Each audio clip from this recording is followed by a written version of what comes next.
একজোড়া জুতা কিনেছে। আমি বলছি, বাবা জুতাটা হারাইস না, আমার ছেলে জুতা এবার হারায়নি। ওকে নিয়ে এত টানা হেঁচড়া, এত এত জায়গায় পুলিশ ওকে নিয়ে ঘুরছে, ওই জুতা দুইটা অক্ষত ছিল। জুতা দুইটা যখন ওর বন্ধু বান্ধবরা আনলো, তখন ভাবলাম ছেলে আমাকে জুতাটা ফেরত দিয়ে গেল। বাবা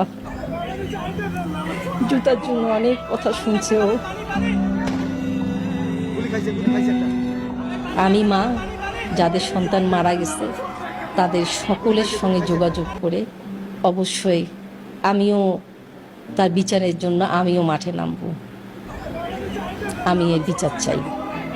বিচার তো আর এই সরকার করতে পারবে না।